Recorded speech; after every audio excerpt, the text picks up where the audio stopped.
terms of the Jewish legend of the Dibuk, is that it's something some people might not be familiar with. Yes. Is that something that you were concerned with during the making of this film? No. Well, we wanted to use the legend. Well, the Dibuk, the first theater play, was first used for entertainment and in play by Ansky. He's a writer of the first Dibuk legend, and it was some kind of Yiddish version of Romeo and Juliet. So that was the first time the Dibuk legend was present in culture. And then Baszyński, he was a Polish director, made a movie based on this theater play in 1937, and that was a Yiddish movie shot in Poland. And there was a long quiet after that. Some of the plays, the Dibuk play, was played in different theaters, both in Poland and in Israel and maybe in other countries. But we thought it's kind of interesting legend that comes from our culture, like a Jewish culture, but it was also very important in Poland in past times. So that was the idea, to use it, not to look for the legends from abroad, but use it something local and remind it to people, which could have been forgotten, or some people could never heard of it. So that was the interesting thing for us. Yeah, no, that's great. And then you've also said that Demon is the final installment of a trilogy which began with My Flesh, My Blood and continued with the christening. And like those films, Demon deals with the nature of evil and the fate of a protagonist who is forced to deal with something he cannot escape. Was there anything in particular Marcin had hoped to accomplish with this movie which he was unable to with his previous films? It's hard to say. I think it was. I think he was in general interested in morality, ethic, fate, and it wasn't the last movie that was treating about it, because the movie that he was working on, that he finished the script and we were supposed to shoot this year, was also about something very much similar, but different points of views, different characters, different situation. But the subject of good and evil, about decisions made, and sometimes that you cannot make the decision, that's just the fate. Absolutely. Yeah, I mean, fate plays a big role in this movie, as does the past. Yes. We see people digging away for the past. It sort of reminds me of a great line from a Peter Gabriel song of "Nothing fades as fast as the future, but nothing clings like the past." Yeah. That's certainly the case. If I can just say one more thing. Sure.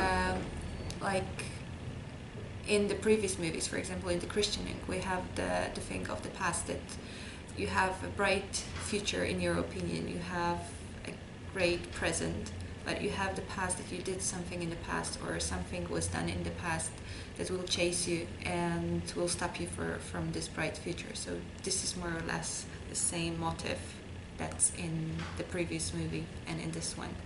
So sometimes you cannot escape from what happened in the past. Absolutely, yeah. As this movie perfectly shows.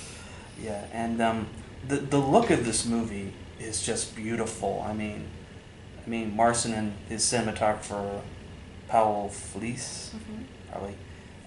They apparently wanted it to look like old photographs from like the early 20th century. I was curious, how did they go about capturing that look?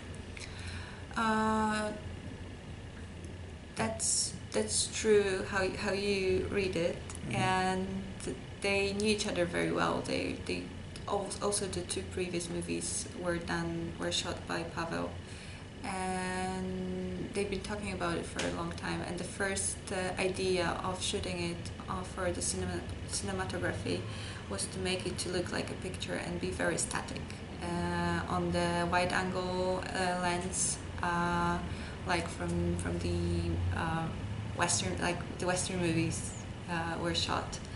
And they wanted to be static, but when they found the location, when the whole wedding thing started, they decided to move camera a little bit more to to, to go into the mood of the whole wedding. So they changed the idea while they were shooting. So when you watch it, at the beginning you have the static shots, and then it's getting more and more vital and moving. Absolutely, yeah. And you had a lot of elements to deal with in this during the shooting, such as a lot of rain and some very low temperatures. Was that something you were able to include in the story? Was that something you were planning on including in the story, or did you just make that work to your advantage? Well, the whole idea was it was written in the script that they want to do it in the rain. So that was it was extra difficult for everyone, for the crew and for the actors. They had to pour the rain all the time, and they were all wet in these circumstances, and especially that they had to shoot in the nighttime. And that's why it was the decision to make it in such a short period, because we had like 22, 23 shooting days. Because it's unbearable to be in such a movie where you have to deal with all these natural things like rain, cold, but plus you need to act more and more drunk and more crazy. Mhm. So not to get too much crazy, they wanted to do in such a short time. Yeah, that's very tricky. Yeah, and the movie has the wedding from hell. Yeah. This is the kind of wedding no one ever dreams of having. And also, there's a great dose of ambiguity throughout Demon, especially at the end, and especially when you see Python's character get sucked into the mud. Was ambiguity a big thing in Marcin's movies or your movies?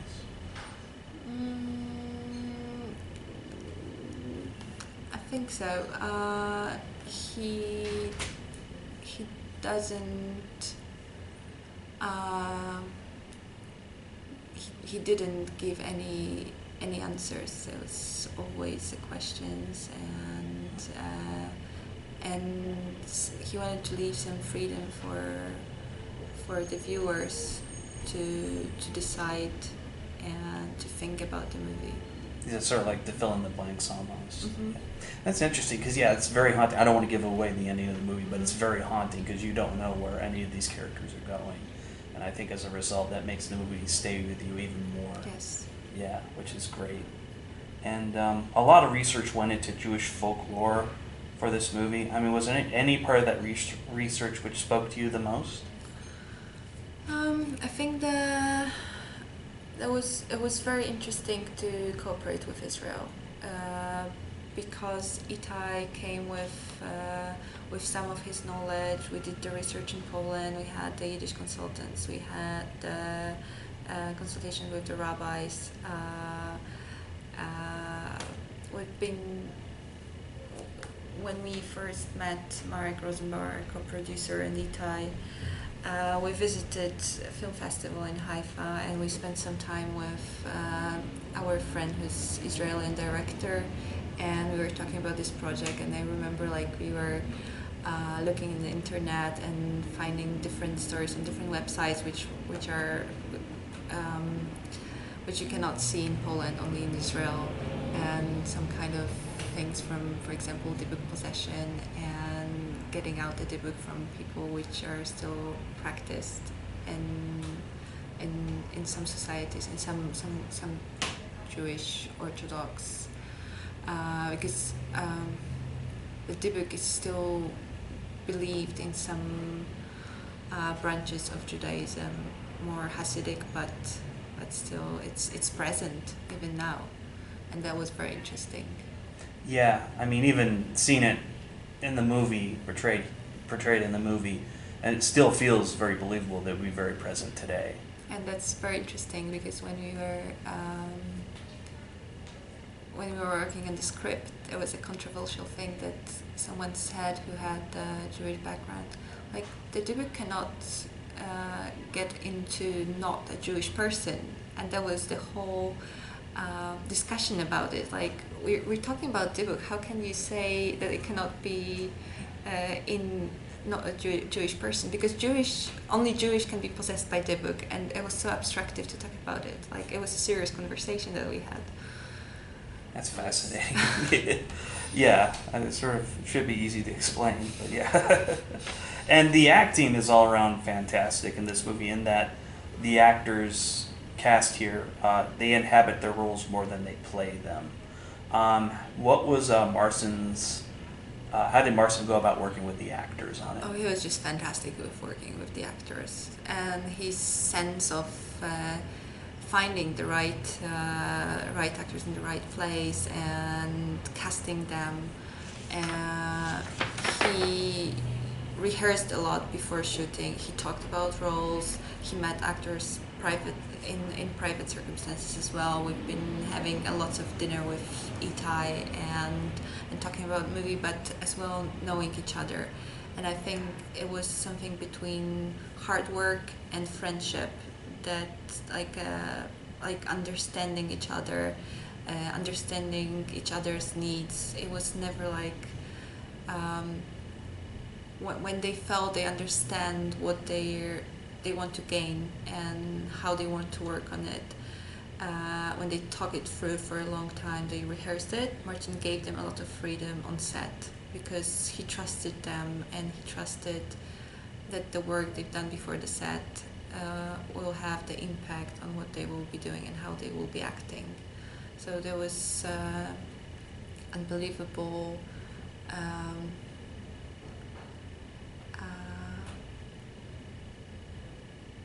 they were unbelievably close while they were working.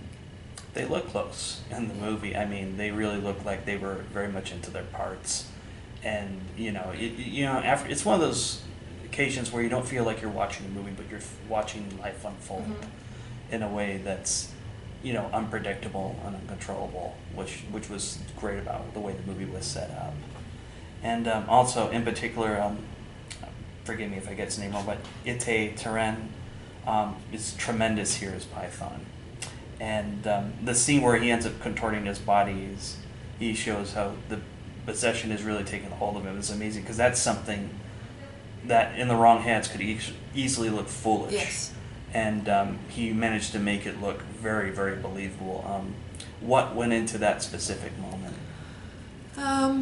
Again, rehearsals, and Itai wanted to play this role from the very beginning. Even when we first met was a couple of years ago, he was very excited about the whole idea of being possessed by the book, and he was already prepared for that first meeting with some pictures and some parts from the theater from the book from Israel, for example. And the idea was not to use any special effects. And when Itai was, before we were shooting in Poland for rehearsals, they were doing the choreography rehearsals, and he put a lot of energy. And first they started with some modern dance, but it didn't look very realistic. And then we took another choreographer who worked with Jewish theater in Warsaw, and he was specializing also in pantomime. So they started working with Itai's body, with his breath, with his stomach, with his movements, and he was just perfect because he's very skinny, and you can see each muscle. And when he was, his body looked amazing, like absolutely amazing, and he rehearsed for that. And I think that he was, in a way, he became Python. He wasn't Itai then. He was just feeling what he's doing, and he lost some control while he was doing the dance. And I think it looks fantastic because of him, and because he prepared and he understood the role. Yeah, I mean, it looks like he brought a lot to the movie that wasn't necessarily on the page. And just the way he handled that movement in that scene is truly amazing, because it definitely looked very thought out and not just something he did on a whim. I think because the camera never lies, and and the camera always catches you when you make a mistake, but it's hard to catch Itai making any sort of mistake. It was even longer.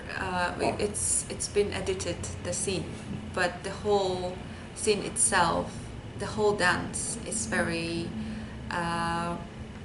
It's absolutely amazing, because then which is not in the movie, but he started acting as a woman, and he starts parts that are the traditional dance, the Jewish dance, and this is kind of turning to someone else, turning to Hannah. But we had to edit it because it was too long and maybe exposing too much.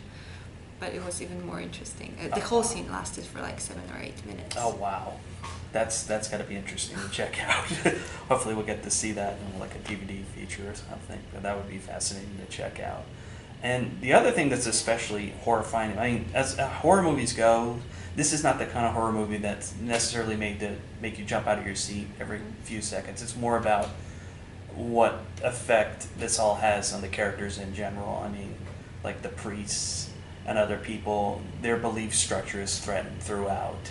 And it gets to where by the end of the movie, their thinking is completely changed. There's something deeply unsettling about that. Was that something you and Marcin really worked hard at to get across? Well, the idea was that we both wanted to show to put something more into the horror structure, and we wanted it to be, as you said, unsettling. We want it to be something that you will think of for the next few days, weeks, and that will give you more questions than answers.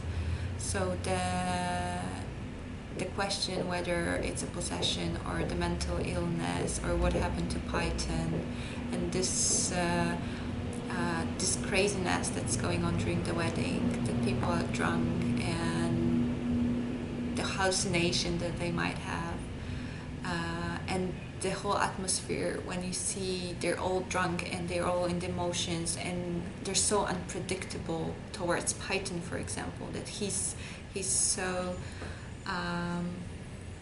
so delicate at the end, and everyone has the anger except Janetta and the professor, but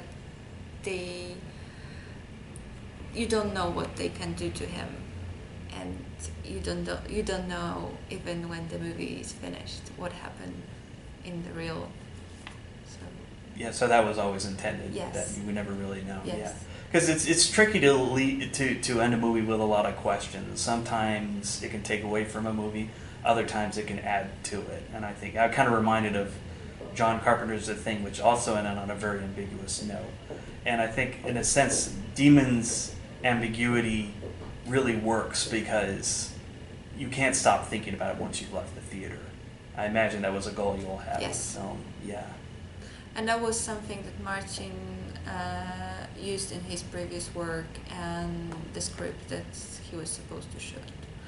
That he liked the open ending, and he liked that there are different people, different viewers, with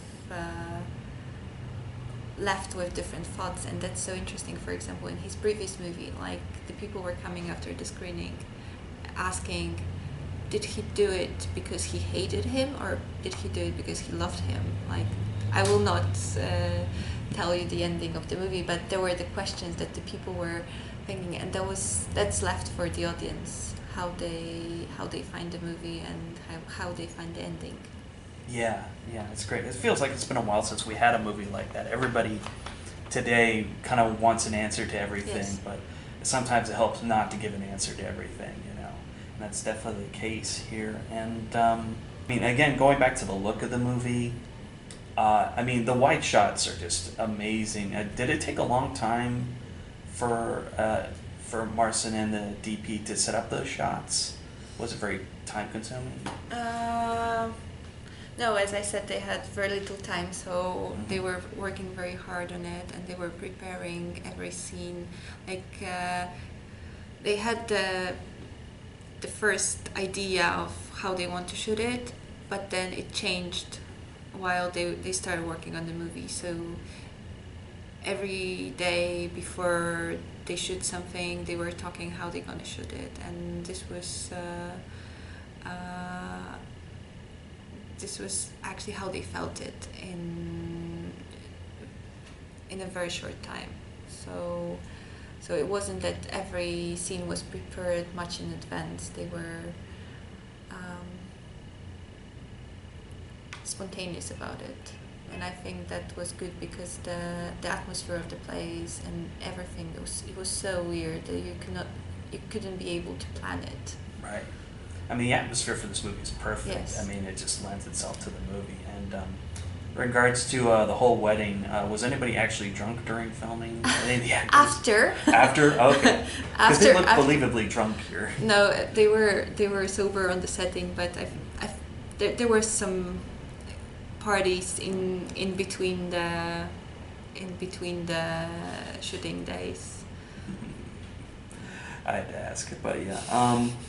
Also, I mean, with Demon now coming to the United States, what do you hope people get from it the most? First of all, I'm really happy that it will be released here, especially the movie like this that has that's on one hand it's a genre movie, on the other hand it has something more to say regarding Polish-Jewish contacts and past, and this is very important. But the most important thing is that I'm happy that it's completely understandable by the audience here, by the critics, and I'm happy for the support that I got here and the interest. But I think everyone can find something for himself from this movie. You can either just watch the horror story, or you can dig into it and learn something about us as a European, as Poles, and something about our past, and maybe someone will be inspired to learn a bit more about it and why a movie like this was shot. Absolutely, yeah. I mean, there's a lot of history behind the story, and it really sort of resonates throughout. And it's also the kind of movie that you can't just watch once. I've been eager to see it again ever since I first saw it, because there were some elements that I was kind of perplexed by. But in retrospect, I kind of think that was by design. I mean, like you said, not all the questions are meant to be answered. And it definitely invites a repeat viewing at some point. Yeah. And what's next for you? What are your future plans? Well, I would like to finish Marcin's last work, and I would like to make the last script, to make a movie from it. I gave myself a break, and I just started working again on producing like 2 or 3 months ago. But I think I need to prepare well for that, and I'm not 100% sure that I will be able to finish this movie. It depends on different things. First of all, I need to find a person that will understand the script and will not be fear of making it. This is I think it might be a problem. So if I will see too many red lights, I will just drop it and maybe come back in a few years to work on it. Maybe someone who from the new generation of directors will show up and will be perfect for it. I don't want to do it too fast with not the right person. But on the other hand, we started working, me and my 2 new partners. I guess I decided to keep the company and continue the producing work. So I took 2 more partners, and we started working on the new project of a new generation director, who's going to be a third feature. So this is exciting. It's a completely different movie, more like comedy, drama. So we're in a development stage at the moment. Great. Yeah, I imagine it's very tricky to find someone who could emulate Marcin's work on the same level. So yeah, I totally understand the caution. But is there anything you can tell us about that project you wanted to work on? Yeah, well, it's based on the true story. It was brought by the first draft was written by a former policeman from Tarnów, so it's a story from Marcin's hometown about a serial killer. And they were developing this script for a long time, and she was, in the real life, she was a sociopath. She killed 3 or 4 people. At least 3 are confirmed. But it developed for a story from the policeman's side. He's the main character. And it is in a way a crime story. There's an investigation. Like, again, you can, like in other Martin's movie, you have, it's a thriller investigation movie, but talks about the morality and evil more than the story of the investigation. But you have all these points that are in the in a police story. You have the tension and everything, but there's again the other layer of what's going on in between the characters and inside the characters. That's fascinating. Now that's a very interesting story. I mean, a lot of movies like that focus on the investigation or anything else, but the sort of the dramatic themes of, you know, good versus evil. Yeah, it's I would, always fascinating. if I would just compare to something, it's like Fincher's Seven, like something like that. So you have, especially that the policeman has to deal with, because it turns out that the evil is so close to him, and he cannot see it because he looks for it outside. Exactly, yeah. Now, Seven's one of my favorite movies, and just hearing you describe it, it kind of reminds me of one of my favorite TV shows, Homicide: Life on the Street, which really dealt with not just the investigation, but into the nature of why people do such heinous things. So. And the other interesting thing about this project was that Marcin wanted to set it in the changes of millennium, where the people predicted apocalypse, and this is like one of the background stories about the craziness in this time. So the whole investigation is not so much with the use of super modern, no cell phones, nothing. It's just the internet, the computers are just about to come into use. So that's another interesting thing about it. Yeah, it's nice not to have to deal with cell phones in a movie sometimes, because it's just like, how do you make it look like it's not actually working? It's just like, you're not having to deal with that must be a huge relief. That sounds like a fascinating project, and I wish you the best of luck with that. Thank you. And, again, thank you for your time, and Thank I'm you. very sorry for your loss. We lost a great filmmaker, but the fact that you're keeping up his work strong in the minds of others is very commendable. So, thank you. Great, thank you.